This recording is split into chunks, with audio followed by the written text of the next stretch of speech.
Assalamualaikum warahmatullahi wabarakatuh. Perkenalkan, nama saya Arvindo Yurinararia dengan nomor NIM 2203021101124. Kali ini saya akan menjelaskan tentang dinamika dan tantangan Pancasila dalam Islam. Ya, satu. Pancasila sebagai dasar dan ideologi negara merupakan kesepakatan politik. Namun, dalam perjalanan panjang kehidupan berbangsa dan bernegara, Pancasila sering mengalami berbagai deviasi dalam aktualisasi nilai-nilainya. Pancasila tidak berpaham komunisme, namun dan juga tidak berpaham kapitalisme, individualisme, kolektivisme, teokrasi, dan juga tidak berpaham sekuler. Dinamika aktualisasi nilai Pancasila selalu bergerak ke kanan dan ke kiri secara seimbang tanpa pernah berhenti tepat di tengah. Menurut Moediono, terdapat 3 tataran nilai dalam ideologi Pancasila, yaitu 1. Nilai dasar, yaitu nilai yang bersifat amat abstrak dan tetap yang terlepas dari pengaruh perubahan dan waktu. Kedua, nilai instrumental, yaitu suatu nilai yang bersifat kontekstual. Nilai instrumental merupakan penjabaran dari nilai dasar tersebut yang merupakan arahan kinerjanya untuk kurun waktu tertentu dan untuk kondisi tertentu. Ketiga, nilai praksis, yaitu nilai yang tergantung dalam kenyataan sehari-hari, merupakan cara bagaimana rakyat mengaktualisasikan nilai Pancasila.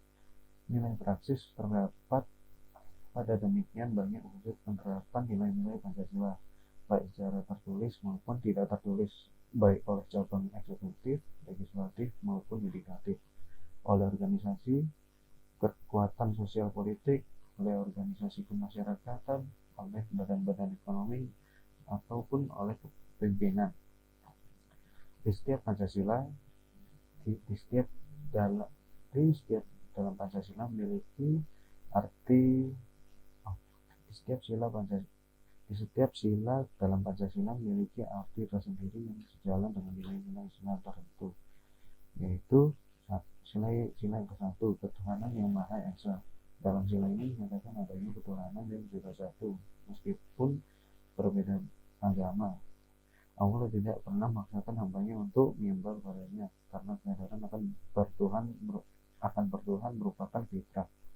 Sila kedua, kemanusiaan yang adil dan beradab. Prinsipnya menegaskan bahwa kebangsaan Indonesia merupakan bagian dari kemanusiaan universal yang dituntut mengembangkan persaudaraan dunia berdasarkan nilai-nilai kemanusiaan yang berkeadilan dan berkeadaban. Kemanusiaan yang adil dan beradab merupakan kesadaran, sikap, dan perbuatan manusia yang didasarkan pada potensi akal budi dan hati nurani, yaitu akhlak mulia yang dicerminkan dalam sikap dan perbuatan sesuai dengan kodrat, hakikat, dan martabat manusia. Sila ketiga, persatuan Indonesia. Persatuan akan terwujud apabila telah terjadi sikap toleransi yang tinggi antar sesama, sikap saling menghargai dan menghormati. Selain itu, dalam persatuan harus ditarik sifat persamaannya, bukan perbedaan yang hanya akan menimbulkan perselisihan dan pertentangan.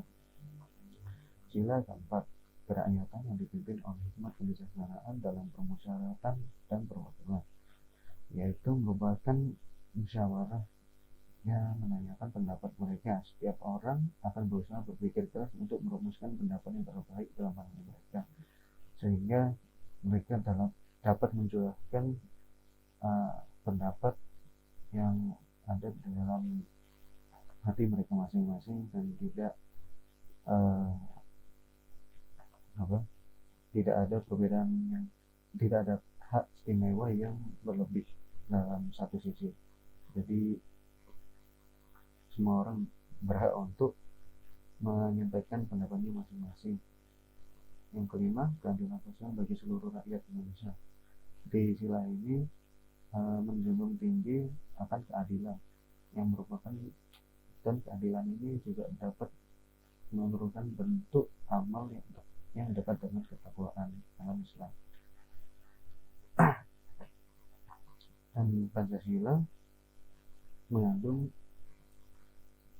ketuhanan, kemanusiaan, persatuan, kerakyatan, dan keadilan, yaitu sebuah nilai universal yang luhur.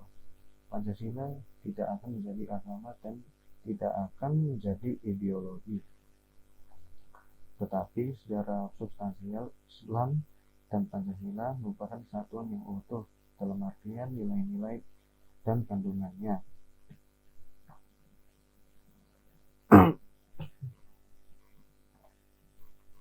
Hal ini sekaligus memberikan pemahaman bahwa perumusan ide Pancasila sejatinya diilhami oleh konsep dan nilai-nilai keislaman.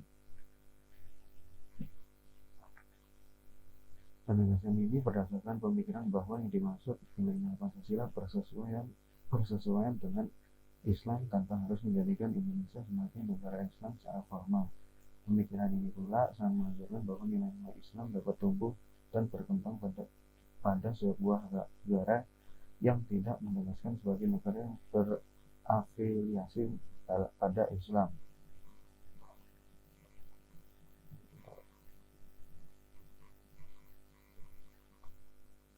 Dan persatuan Indonesia pada prinsipnya menegaskan bahwa Indonesia merupakan negara kebangsaan, bangsa yang memiliki kehendak untuk bersatu, memiliki persatuan perangaian karena persatuan nasib.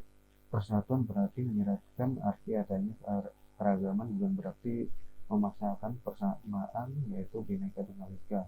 Persatuan kali ini adalah persatuan bangsa Indonesia yang dibentuk atas bersatunya beragam latar belakang sosial, budaya, politik, agama, suku, bahasa, dan ideologi yang berbeda di wilayah Indonesia.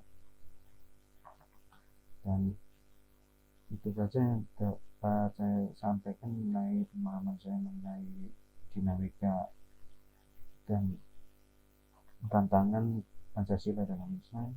Apabila ada kekurangan atau salah kata, mohon maaf. Assalamualaikum warahmatullahi wabarakatuh.